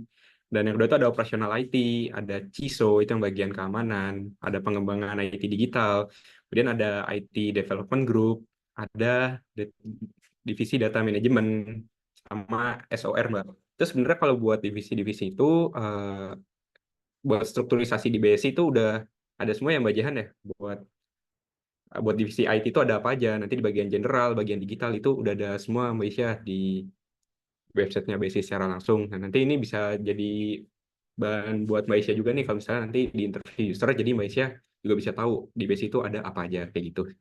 Mas Rehan. Oke, terima kasih. Nah, jawabannya dari Mas Danis. Mungkin dari Mas Aisyah, oke. Mbak Aisyah sudah cukup kali ya. Oke, mungkin dari teman-teman yang lain, sekiranya memiliki pertanyaan bisa raise hand. Ya, bila memungkinkan, kalau bisa on cam agar bisa lebih interaktif kali ya. Oke, dari kolom chat ya. Dari Mbak Lulu, mau tanya ke Kak Jihan ya, untuk yang daftar ODP General itu nanti ditanya-tanyain nggak ya mengenai ekonomi syariah gitu ya? Mungkin saya udah disinggung tadi, mungkin boleh diperjelas kembali Mbak ya. Iya, untuk pertanyaan atau interview di tahapan untuk tahapan interview itu benar banget, di saat itu aku ditanyain tentang skripsi yang aku buat itu membahas tentang apa, dan pastinya itu membahas tentang ekonomi Islam gitu kan, dan inline dengan visi misi BSI itu sendiri. Selain itu juga kita harus aware sama isu-isu nasional, khususnya isu ekonomi nasional dan internasional, nggak hanya nasional, supaya apa ya, kita bisa tahu sih bagaimana perkembangan ekonomi secara holistik gitu. Itu sih Mas Rehan. Oke, terima kasih Mbak Jihan. Mungkin sudah terjawab ya Mbak Lulu. Oke, dari Mbak Amalia tadi raise hand, bisa on mic atau on cam? Ya, aku izin Ya. unmute ya. Oke. Halo Kak Jihan, Kak Danis, pagi. Aku izin tanya nih. Jadi sekarang aku lagi S2 di UNER gitu. Cuma aku tuh pengen coba ODP kali ini gitu. Aku pengen tahu seleksinya, prosesnya gitu. Cuma aku rada nggak pede juga. Kan aku udah semester akhir, tinggal tesis juga kan. Jadi aku kan aku mau menyertakan sertifikat S1. Cuma aku nggak punya pengalaman kerja gitu-gitu Kak Jihan. Itu gimana ya? Kayak aku biar pede untuk tetap daftar gitu ya, meskipun aku kayak ini pasti banyak banget, apalagi orangnya gokil-gokil kayak Kak Jihan, keren banget. Aku tadi lihat LinkedIn-nya langsung mau gak bisa nih kayaknya aku daftar gitu, jadi aku nggak pede gitu. Mungkin itu Kak Jihan. Kak Denis, terima kasih. Ya, boleh langsung dijawab dari Mbak Jihan atau Mas. Mungkin dari Mbak Jihan terlebih dahulu ya. Silakan. Oke, baik. Sebelumnya terima kasih Mbak atas pertanyaannya, dan jujur kalau yang aku pikirkan saat ini adalah kita harus yakin dengan apa yang kita kerjakan. Kalau kitanya nggak yakin, gimana orang bisa yakin gitu ya? Gimana caranya BSI juga bakal mempertimbangkan kita untuk menjadi salah satu karyawannya. Dalam artian daftar aja, yang namanya kita usaha, lakukan usaha semaksimal mungkin, karena urusan hasil itu bukan urusan kita, itu urusannya Allah. Dan sepanjang kita udah melakukan usaha maksimal kita, insya Allah hasilnya juga akan maksimal Mbak. Jadi yang saat ini Mbak hadapi, Mbak sedang S2 dan ingin daftar BSI, sangat gerbangnya sangat terbuka luas sih Mbak. Mbak tetap bisa daftar, dan sekalipun belum ada pengalaman organisasi ya dalam hal ini ya, atau dalam sertifikat, karena kan kerja organisasi ya, belum ada kerja. pengalaman Nah, kerja nggak apa-apa sih. banget. Iya, nggak apa-apa banget, karena kan untuk ODP ini kan juga diperuntukkan untuk yang fresh graduate. Nah, sekalipun kita belum ada pengalaman bekerja di tempat lain, pun juga peluangnya tetap besar, karena kan tidak hanya dilihat dari pengalaman kerja sebetulnya, karena juga dilihat dari pengalaman organisasi kita selama di kampus, juga sertifikat-sertifikat yang kita miliki itu juga mempunyai poin tersendiri gitu loh untuk di BSI ini, gitu sih Mbak. Mungkin dari Mas Danis mau menambahkan sedikit. Iya, Mbak Ya. Amalia, terima kasih atas pertanyaannya. Jadi, kalau dari aku sendiri, aku tuh sebenarnya juga masih seorang fresh graduate yang kemarin, dan sebenarnya belum ada pengalaman kerja juga ya yang mumpuni banget gitu.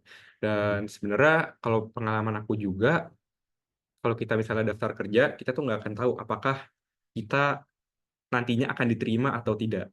Jadi kalau dari aku sendiri, aku yang penting dari awal emang udah meniatkan untuk bisa berkontribusi gitu di Indonesia, khususnya melalui BSI, dan itu memang udah aku niatkan dari awal. Dan untuk pendaftarannya sendiri, setauku, aku juga punya teman di angkatan yang kebetulan tuh dia nggak ada pengalaman kerja, dan bahkan pengalaman organisasinya tuh hanya sekitar 1 atau 2 aja, itu tetap bisa masuk Mbak Amalia. Dan yang penting kalau dari Mbak Amalia itu yakin aja dari awal dan persiapkan semua yang bisa disiapin dari sekarang Mbak Amalia, karena nanti kalau tahapan yang online assessment itu kan memang nggak melihat dari background latar belakang Mbak Amalia ya, apakah Mbak Amalia udah punya pengalaman atau enggak, itu nggak akan dipandang sih di online assessment, karena emang kita hanya ngerjakan soal aja. Tapi mungkin untuk yang di user, sebenarnya menurut aku ya, itu juga nggak begitu, apa ya, maksudnya ya, selama Mbak Amalia bisa nyambung atau bisa nyaman gitu ya ngobrolnya sama interview user, itu insya Allah bisa lolos sih Mbak. Jadi buat pengalaman itu tetap aja emang karena UDP ya, memang buat fresh graduate. Dan misalnya buat yang orang, kalau misalnya BSI mau nyari orang yang udah berpengalaman, itu bisa lewat jalur experience hire ya. Ya kayak gitu. Kalau dari aku kayak gitu sih Mbak Amalia. Jadi daftar aja Mbak, semangat.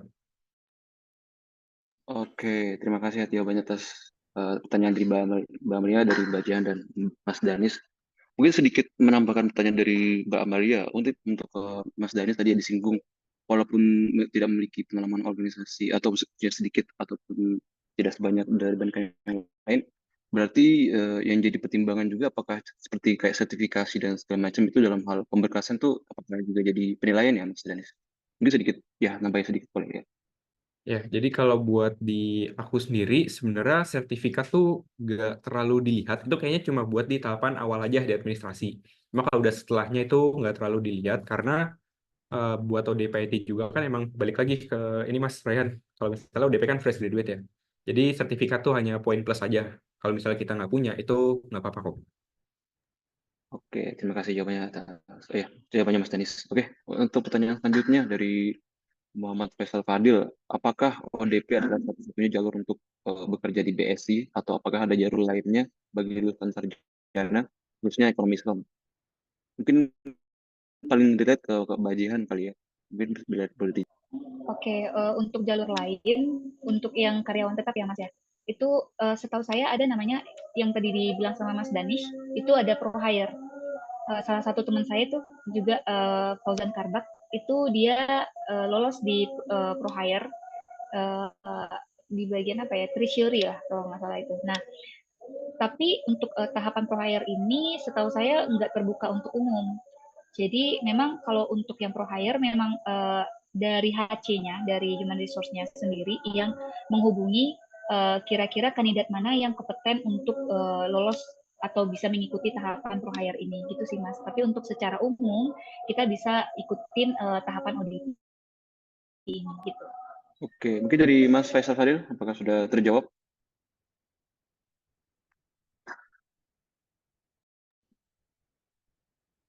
Oh, mungkin belum terlalu jelas, bisa konfirmasi ya Mas Faisal. Oke, mungkin dari teman-teman yang lain apakah ada yang mau bertanya? Oke, terima kasih juga Mas Faisal. Jadi saya juga boleh bertanya kali ya, mungkin khusus bagi Mbak Jehan, saya juga barusan juga ngecek LinkedIn-nya Mbak. Tadi kan dari posisi strategi planning dan performance management ke digital analyst tuh ceritanya gimana ya Mbak? Kok bisa shifting gitu pribadi? Jujur sebagai mahasiswa ekonomi Islam ya di UB, memberi ketertarikan juga terhadap data analisis dan visualisasi gitu. Itu ngapain aja dan ya tugas job desk-nya ngapain, terus gimana ceritanya bisa shift ke posisi itu gitu. Oke, jadi sebelumnya aku ingin lurusin dulu kalau yang posisi aku sekarang itu masih tetap di unit SPM namanya Strategic Planning and Performance Management, tapi di SPM itu sendiri ada 8 departemen. Nah, salah satunya adalah Departemen DS Digital yang sekarang aku jalankan gitu ya Mas ya. Untuk apa job desk-nya, khususnya itu yang namanya kita DS, Departemen Support, ya kita mensupport data-data atau apapun itu, data, materi yang dibutuhkan oleh unit-unit yang lain. Dalam hal ini unit bisnis digital ya, yang saya kerjakan. Nah, di situ saya ikut membantu mengerjakan materi mengenai digital, khususnya nih contohnya kayak yang kemarin project OJA saya kemarin, itu tentang akuisisi merchant. Nah, itu di situ saya sebenarnya itu hal yang baru sih bagi saya Mas. Cuman menurut saya gini, di saat kita berada di ruangan baru dan kita merasa kita tidak tahu apa-apa, di situ sebenarnya ruangan yang tepat buat kita. Karena apa? Karena kita belajar lebih gitu. Hal yang baru, ilmu baru, lingkungan baru. Jadi kita apa ya, ke-refresh gitu loh ininya, ilmunya gitu kan. Nah, kalau ditanya kenapa saya bisa sampai ditempatkan di sini, jujur itu aku nggak tahu sama sekali. Tapi kalau bisa menduga-duga, itu karena waktu pas aku tahapan administrasi, kan ada tuh salah satu sertifikat yang aku submit adalah sertifikat ikut pelatihan Tableau. Nah, jadi kalau teman-teman tahu tuh di UB, FEB UB kan ada Pak Dias ya, kok Pak Dias sih? Iya bener ya? Iya nggak sih yang ekonomi pembangunan? Pak Iya Dias. nggak sih? Iya. Kayaknya iya, saya takut salah juga sih. Nah waktu itu saya ikut apa ya kayak program mentoringnya Bapak itu selama sebulan, khususnya mengerjakan tabel publik. Jadi kayak mengurus tentang perdataan kayak gitu, gimana cara kita membuat data, memvisualisasikan data. Nah, sertifikatnya itu saya submit tuh waktu saat mendaftar di BSI. Nah, mungkin itu menjadi salah satu pertimbangan saya ditempatkan di DS Digital ini. Gitu. Oh, baik-baik. Terima kasih Mbak atas jawabannya. Mungkin juga selaras dengan jawabannya Mas Danis tadi ya, kayak itu jadi nilai plus tersendiri mengenai sertifikasi dan pelatihan segala macam. Walaupun juga kalau tidak menyertakannya juga tidak apa-apa gitu ya. Jadi saya juga penasaran tadi Mbak dari Mas Haider bilang kalau ini juga ODP pada saat kita lulus ada kesempatan atau jalan untuk melanjutkan studi lebih lanjut gitu ya. Terus khusus saya yang sekarang ini kayak masih apa yang ngalur ngidul antara mau lanjut karir dulu atau S2 gitu. Dan setelah mendengar tadi dari Mas Haider jadi tertarik nih kayak ya berarti ya apa ya berpotensi juga gitu ya untuk melanjutkan studi lebih lanjut.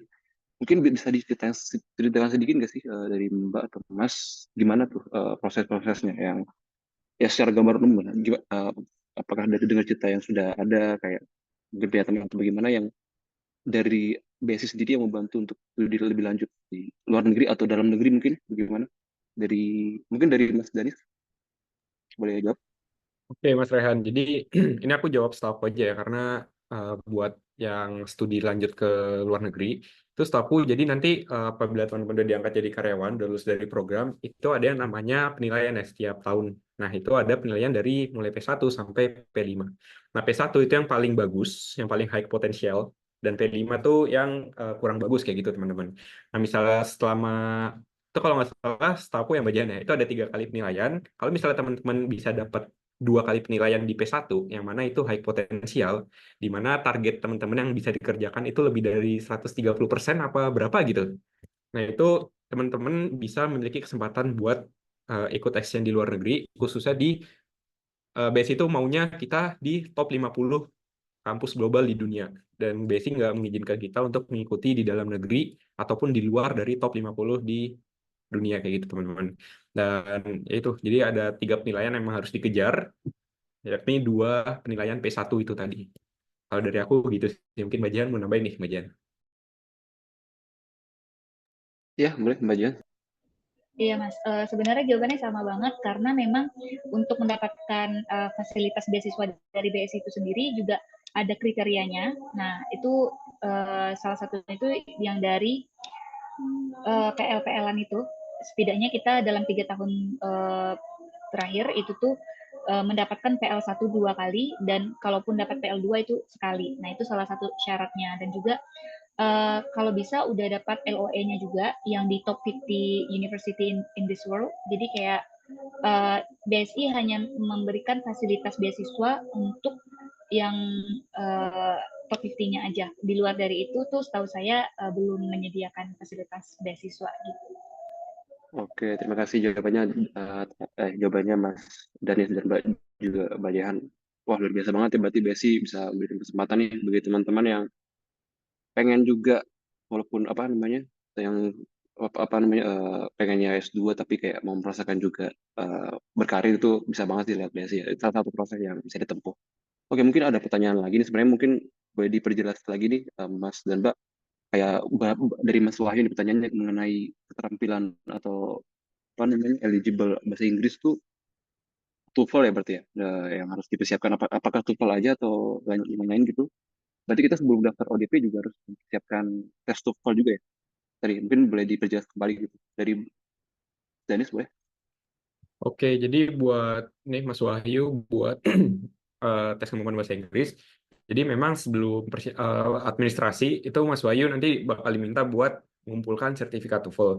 Cuma buat sertifikat TOEFL ini emang kalau aku sih kemarin ada di administrasi sama di offering letter Mas Wahyu. Jadi di offering letter aku juga harus membawa sertifikat tersebut dalam bentuk fisiknya. Untuk kemampuan bahasa Inggris yang lain kayak misalnya speaking gitu ya. Nah, kalau kemarin sih aku pas interview direksi, kebetulan itu ada 2 orang, ada Pak Direktur Risk Management sama kebetulan ada Pak Munir juga. Nah, karena aku pengalaman sebelumnya itu menyebutkan kalau misalnya aku saat ini sedang mengikuti EF, English First, kayak kursus bahasa Inggris gitu, akhirnya bahasa Inggrisku dites juga pas interview itu. Jadi siap-siap aja. Cuma waktu itu emang jawabnya nggak yang gramarnya tuh bagus banget ya. Yang penting bisa ngomong dan nyambung aja sih poin yang disampaikan kepada si user itu tuh bagaimana. Dan ya mungkin dari aku, kalau misalnya nanti ke depannya misalnya Mas Wahyu ada ditanya bahasa Inggris, itu jawab aja sebisanya Mas. Jadi buat menunjukkan bahwa kita tuh nggak menyerah di awal gitu. Kita tetap berusaha, dan untuk hasil akhirnya memang nanti biar Allah yang tahu gitu. Dari aku. Mungkin dari bagian boleh berbagi pengalaman juga. Nah, iya, itu kalau dari pengalaman aku kemarin, ini fun fact ya, aku sebenarnya daftar BSI itu udah 2 kali. Jadi tahun 2022 aku sempat daftar BSI, dan salah satu syarat administrasinya itu selain submit TOEFL, juga submit video kita ngomong bahasa Inggris tentang satu tema yang udah ditetapkan sama BSI. Jadi supaya kita juga dinilai sih kayaknya itu speaking kita dalam bahasa Inggris. Dan kalau menurut aku tuh yang penting kita tahu apa yang kita bicarakan, dan kalau untuk harus cepat atau tidak itu nggak menjadi sebuah kewajiban sih sebenarnya, karena sepanjang kita yakin dengan saat kita speaking itu, insya Allah orang juga yang kayak oke, ini bisa, mungkin seperti itu ya penilaiannya ya kayak. Oke, saya jadi penasaran ya Mas, Mbak, pertanyaan dalam hal bahasa Inggris. Boleh diceritain nggak sih pertanyaan apa aja yang ditanya pada saat interview yang kita jawabnya harus pakai bahasa Inggris? Mungkin dari pengalaman dari Mas Danis, boleh cerita sedikit? Oke, jadi sebenarnya kemarin kan kalau aku emang karena ikut course itu, jadi kebetulan Pak Munir itu kayak mau ngetes kayak misalnya intinya ya, oke Danis, karena kamu bilang kamu udah ikut bahasa Inggris, jadi aku tes ya sekarang, intinya kayak gitu. Nah, untuk pertanyaan sendiri, aku disuruh ceritain tentang project tugas akhir aku kemarin itu kayak gimana, resultnya apa, impact-nya itu apa, sama achievement-nya tuh apa. Maksudnya udah dipublikasikan di publik atau belum gitu. Karena aku memang TA-nya tuh bikin alat teman-teman. Jadi apakah alat ini tuh udah dipergunakan atau dipublikasi ke ya udah disebarluaskan atau belum. Dan buat pertanyaan kedua, aku ditanya juga kenapa kamu memilih BSI. Itu kayak pertanyaan di interview psikolog pertama ya. Nah, itu disuruh jawab pakai bahasa Inggris juga.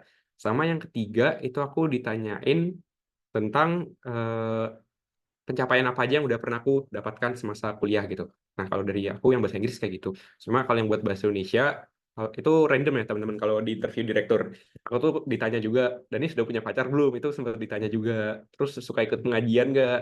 Jadi kalau direktur tuh menurut aku emang interview yang lebih, sebenarnya teman-teman nggak perlu panik ya. Itu malah justru lebih friendly banget buat di interview yang udah user paling atas gitu teman-teman. Kalau dari aku. Wah, berarti random gitu ya, Mas? Kayak tiba-tiba bahasa Indonesia, shifting bahasa Inggris, kayak tanya random gitu ya? Ya Oke, random. saya kira formal gitu sih. Oke, mungkin dari Mbak Dia boleh cerita juga. Sedikit berbeda nih Mas. Kalau aku tuh nggak ada interview bahasa Inggrisnya. Tapi itu sebenarnya waktu pas aku mau interview direksi, yang final interviewnya itu aku udah mempersiapkan supaya ya speaking in English aja gitu kan. Tapi ternyata enggak. Jadi untuk pengalaman interview bahasa Inggris aku tuh enggak melewati itu sih. Tapi kalau untuk pertanyaan apa sih yang ditanyakan gitu, itu enggak jauh-jauh tentang diri kita, apakah sejalan dengan visi misi perusahaan, terus juga apa yang udah kita kerjakan sebelumnya, dan apa yang kita bisa berikan ke depannya ke perusahaan yang kita daftar. Terus apalagi ya, bagaimana cara kita ini sih berkomunikasi sih sebenarnya Mas ketika di interview direksi itu, apakah uh, bisa adaptable atau enggak gitu. Nah itu terlihat banget sih di tahapan interview gitu. Oke, terima kasih jawabannya dari Mbak Jihan dan juga Mas Danis. Semoga terjawab ya Mas Wahyu ya. Yang jelas bahasa Inggris paling penting juga lah dimanapun kita apply gitu kan. Yang penting juga itu juga bagian dari apa namanya ya skill seumur hidup sih ya. Karena kan kita di era globalisasi gitu mau pasti kalau dalam hal profesional melibatkan orang luar gitu ataupun membuat yang ya sifatnya komunikasi pasti untuk yang kancahnya lebih luas. Mungkin kalau ada teman-teman last question mungkin kalau nggak ada mungkin dari saya. Ya, teman-teman ada yang ingin bertanya lagi? Oke, mungkin dari saya ya, Mas dan Mbak, untuk pada saat kita tahu penempatannya di daerah mana itu pada saat kapan ya? Pada saat pengumuman kah atau pada saat interview kayak kamu mau nggak ditempatin di sini kayak dibutuh konfirmasi atau bagaimana? Soalnya kan kita juga butuh pertimbangan ya kayak tiba-tiba ditempatkan di contohnya yang di luar Pulau Jawa bahkan atau di luar Jakarta yang teman-teman mungkin ada yang tidak tempat atau tidak bisa gitu. Itu boleh diceritakan mungkin dari Mas Danis terkait dengan penempatan lokasi kerjanya gitu. Oh iya, Mas Ryan mungkin buat pertanyaan ini buat bisa ke Mbak Jihan dulu ya, karena emang Mbak Jihan kan juga udah lulus program dan aku masih training buat saat ini. Oke, oh ya mungkin dari Mbak Jihan kali ya. Ya. Oke, untuk penempatan sebenarnya kita nggak pernah tahu kita ditempatkan di mana, tapi mungkin uh, ini bisa sejalan dengan saat kita OJT, Mas. Jadi secara historikal ya, lagi-lagi itu kalau saya lihat dari pengalaman saya dan teman-teman saya yang batch 3, itu inline tuh antara penempatan OJT kita dengan OJA kita sama penempatan kita setelah di wisuda. Itu kebanyakan inline. Jadi kalau kita ditempatkan saat OJT, misalnya saya di SPM gitu, nah kemungkinan besar untuk penempatan ketika menjadi karyawan tetap ya kemungkinan besar tuh di sana gitu. Tapi bukan berarti menutup kemungkinan pula untuk ditempatkan ke unit yang lain karena pada dasarnya kan kita udah ini ya sign ya kayak kita bersedia ditempatkan di mana saja gitu kan. Apalagi kalau yang ODP general itu memang cakupannya nggak hanya kantor pusat aja yang di Jakarta, tapi juga region, jadi seluruh Indonesia gitu. Jadi memang harus siap untuk ditempatkan di mana saja sesuai dengan kebutuhan BSI. Gitu.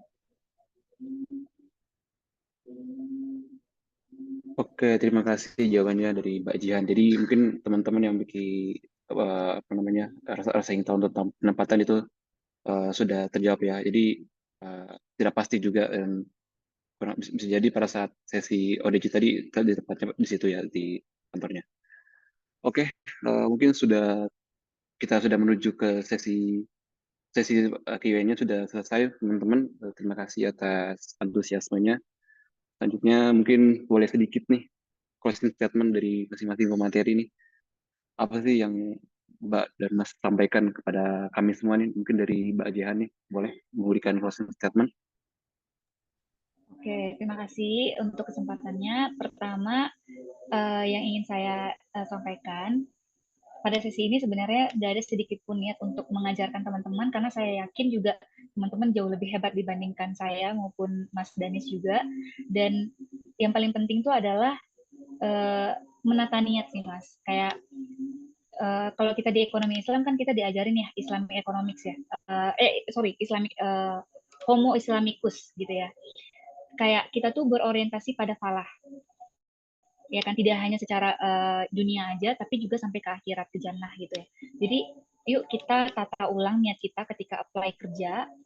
Niatkan kalau ini tuh tidak hanya untuk memenuhi kebutuhan kita secara fisik tapi juga batin kita, karena jujur ketika kita bekerja penting banget lagi kayak ketenangan batin gitu loh.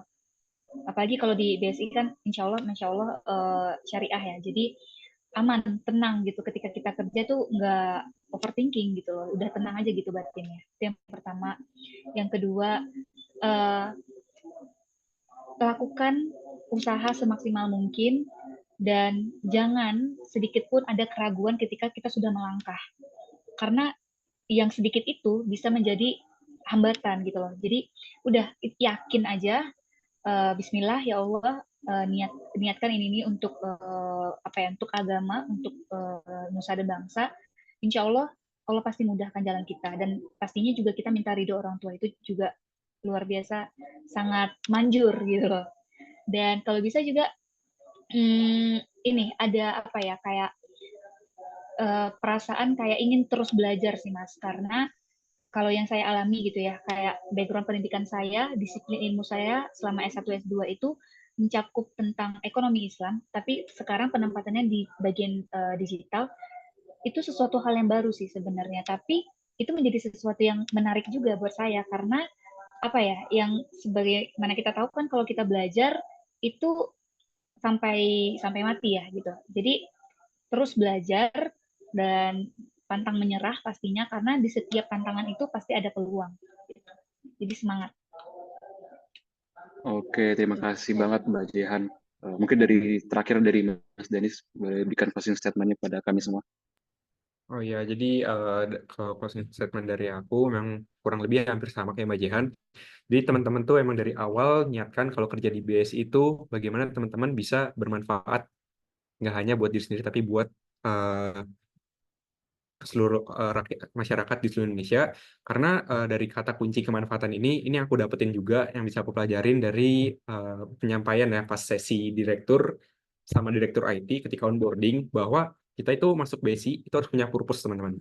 Bagaimana kita bisa memiliki tujuan untuk memudahkan masyarakat di Indonesia, seperti misalnya kalau bisa di daerah yang 3T itu yang kesulitan untuk akses internet, nah itu mungkin bisa menjadi purpose, anggap aja ya kalau BSI itu bisa menjadi purpose BSI untuk bagaimana kita bisa memberikan kemudahan bagi orang-orang di luar sana, seperti itu teman-teman.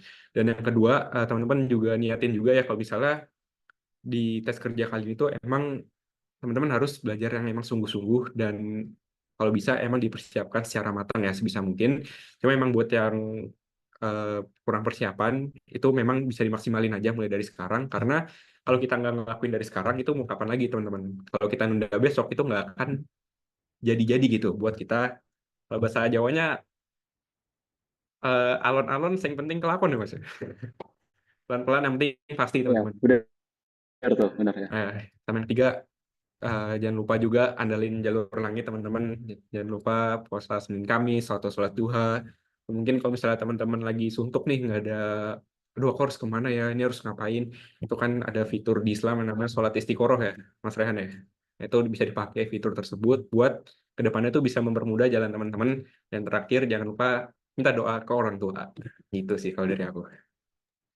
Insya Allah, keren banget ya closing statement dari masing-masing materi. Yang jelas intinya adalah pelurus niat dan juga jangan terlalu mengandalkan diri sendiri, dan juga niatkan untuk kebermanfaatan yang lebih luas. Nah, jadinya kalau kita niatkan untuk apa ya, di luar dari diri kita tuh malah paradoksnya malah kita juga dapat manfaatnya gitu. Kalau gitu tidak terlalu memfokuskan diri gitu. Jadi intinya luruskan niat, banyak doa, dan minta ridho orang tua, dan serta juga ya orientasinya keberlanjutan ya. Wah, keren banget sih dari masing-masing materi. Oke, terima kasih atas penyampaiannya yang sudah cukup lama nih dari jam 9 pagi. Selanjutnya mungkin ada sesi simbolis penyerahan sertifikat yang bisa diserahkan dari Kak Ashila sebagai CEO dari Ekis Class. Mungkin boleh operator dari siapa dulu nih?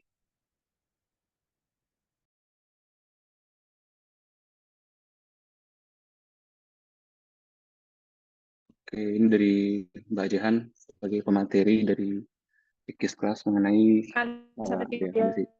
Ya, ini ya. oke. eh, Sambil di foto teman-teman media, aman ya?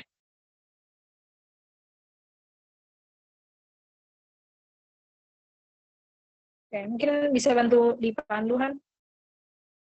Oke, boleh selanjutnya sesi foto bersama. Tiga, mungkin udah siap teman-teman yang bisa on cam, boleh on cam, teman-teman yang ya teman-teman yang skip yang bisa on cam boleh on cam agar bisa melihat ya pada saat sesi foto bersama.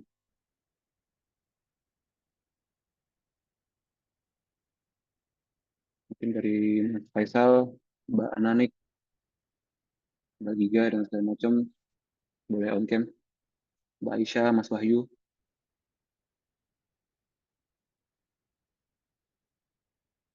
Oke, oke, saya pandu ya dari operator. Tiga, dua, satu. Oke, mungkin sudah ya Oke, dari mungkin satu penyerahan sertifikat untuk Kak Danis ya. Satu keadaannya sih. lagi. Satu lagi untuk keadaan sih. Mungkin Dari operator mungkin ya. Teman-teman yang bisa on cam ya mungkin ya agar bisa terlihat. Oke, teman-teman bisa lihat kamera ya. Tiga, dua, satu. Oke. Sudah ya? akhir ya, foto bareng tanpa ada set. Oke, iya, tanpa sertif ya, foto bareng ya teman-teman. Oke, buat teman-teman yang bisa on cam.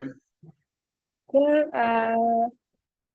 nunggu teman-teman yang on cam, dari aku masih banyak sekali lagi buat Kak Danis dan Kak Jehan. Semoga jenjang karirnya dan bisa memberikan tes. Juga mohon maaf bila ada kekurangan, jaga silaturahminya ya. Ya, amin. Sami-sami Mbak Sheila, terima kasih banyak. Terima Mas kasih. Ya, Rehan, Mas ya Haris, terima terima kasih kasih. Mbak Jehan, Mas Danis Ya, terima atas kasih Mas materinya. Rehan, Mbak Jihan. Salam kenal buat teman-teman semuanya dan juga Salam Mbak kenal, Jihan. Nanti kalau materi ketemu aku sapa ya di kantor. mantap ya. Mungkin boleh sertakan Siap, siap, siap, Danis. sosial medianya mungkin dari Mas Danis dan Mbak Jehan untuk tahu lebih lanjut tanya ya terkait materi ini boleh disertain nggak atau Instagramnya atau boleh LinkedIn kali ya. Kalau LinkedIn itu sudah bisa dicari. Oke, atau Oke, bisa ya ketemu kayak teman-teman memiliki rasa ingin tahu lagi.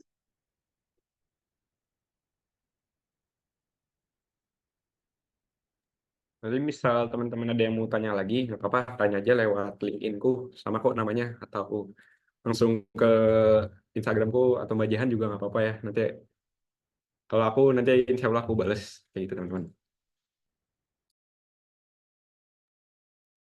Oke, terima kasih sekali lagi dari Mas Danis Siap. dan Mbak Jehan. Semoga urusannya diperlancar dan hajat-hajatnya juga dipenuhi lah. Oke, mungkin sekiranya sudah memiliki kesibukan masing-masing, boleh live dari Zoom ini, Mbak dan Mas Danis. Oke, aku izin pamit ya teman-teman semua. Semangat buat teman-teman semuanya. Assalamualaikum warahmatullahi wabarakatuh. Terima kasih sekali lagi Mas Rehan. Assalamualaikum. Terima kasih Mas dan Mbak. Terima kasih sekali lagi Mas, teman-teman semuanya yang udah datang. Semangat, insya Allah bisa.